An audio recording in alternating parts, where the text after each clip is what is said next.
Emily wrote me this email and gave me permission to share it in this video. So she wants to know, when she's computing a confidence interval, how does she know whether to use T interval or Z interval? And she says, I'm under the impression, which is a correct impression, that's absolutely correct, that T interval is used when sigma is unknown. Okay, so that is correct. When you know sigma, you use Z interval, and when you don't know sigma, you use T interval. So whether or not you know sigma is what dictates which one of those two that you use. And that's, of course, assuming that we're talking about a confidence interval for a mean, because if it's a confidence interval for a proportion, then you're going to use one prop Z interval. All right, let's go back to this question, though. So it says here, but the problem says right at the bottom that the standard deviation is 51.2. So, and that is correct. We're going to take a look at the problem in a minute. So it says the standard deviation is 51.2, and that's exactly the words that they used. So here's the thing. Standard deviation by itself is not specific. That's a category. It's either the population standard deviation or the sample standard deviation. So we've got sigma is the population standard deviation, and S, or Sx, is the sample standard deviation. So if you only see the words standard deviation, you need to find out, is it population or sample, before you know whether it's sigma or just a plain S. All right, so she says, let's see, she continues, I guess that could be the sample standard deviation, which it is. Spoiler alert, that's what's going to happen. But is there a way to tell the difference between sigma and Sx in these types of problems? And that's what we're going to look at. So why is she using T interval? And how does she know the difference between sigma and Sx in these types of problems? So she's using T interval because it is Sx. It's not sigma that you're given. But how does she know which one it is? Let's take a look. Okay, so here's the problem. I'm not going to read the whole thing to you. We're really looking to the very last sentence here. It says, in a sample of 45 students, the mean number of hours was 80.4 with a standard deviation of 51.2. So here it says standard deviation, but we're missing either the word population or sample. So how do I know which one it is? I need to start at the beginning of the sentence here. And you really want to read these questions through from beginning to end. And I'm kind of not modeling very well by skipping that part. But you want to read through the whole problem just as you would normally read a book.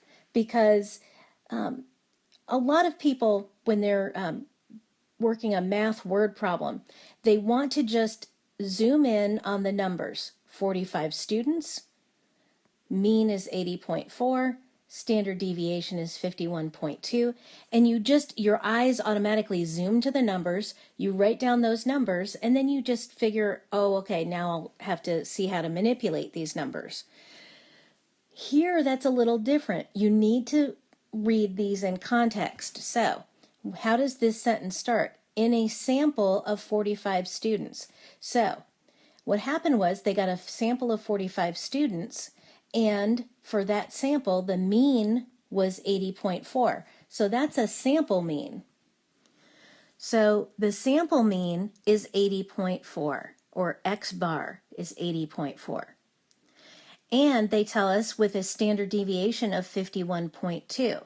So that means that our standard deviation, because we're talking about sample here, that's a sample standard deviation, so that's S, or Sx, is equal to 51.2. 80.2. And now we have the information that we need in order to enter this into the calculator. So, so we are going to press Stat and then the left arrow, and then you're going to choose number 8, which is T interval. And you can just press the 8 key and you'll start to memorize these as you do more problems.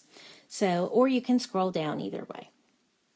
All right, so once I'm in there, then what I have to do is, first of all, decide what kind of input is going on in this particular problem. So for input, my choices are data and stats. So which one is the correct choice for this problem? Well, data is when you have a list of numbers.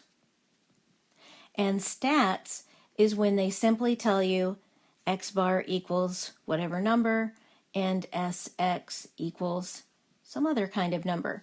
Now, they didn't tell us that very directly, but they did get there. So we are going to choose stats. That's our option for this problem. Once you've chosen stats, then you'll have to fill in the other information from the problem. So the information that they ask for is what is x bar, which we know from above is 80.4, and then what is sx, and that is the 51.2, quite a large standard deviation for this problem. And n is the number in the sample, so that's 45. Now we also need to enter the C level, which is our confidence level. So for this problem, they told us that that is 99%. So I can type in 99, but I could also type in 0.99. So it's kind of funny, the calculator understands you either way. Once you do that, go down to Calculate and hit Enter.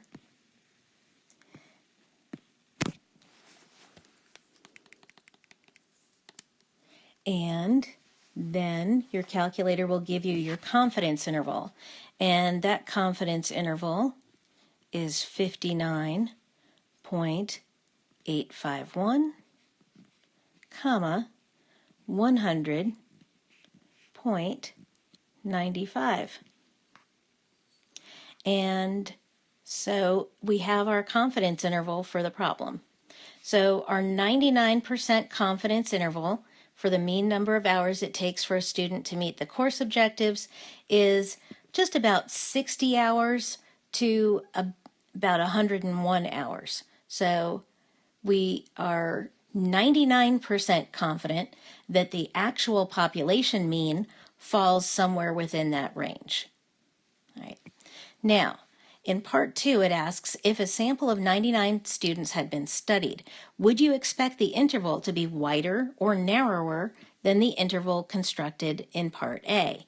And explain. All right. So now we're going to take the sample size and increase it. So if we're increasing the sample size, that means we're getting more information. So is this going to make a difference to our problem? Yes. The more people you have in your sample, the narrower the interval will end up being, because we're more accurate. So as we get closer and closer to having the actual number of people that's in the population, then we're really getting closer and closer to actually having captured the population mean, at least in theory, and that's our law of large numbers, kind of. So, so that's what's going on with that. So our new confidence interval would be narrower than the interval constructed in Part A. And so that's how we do this.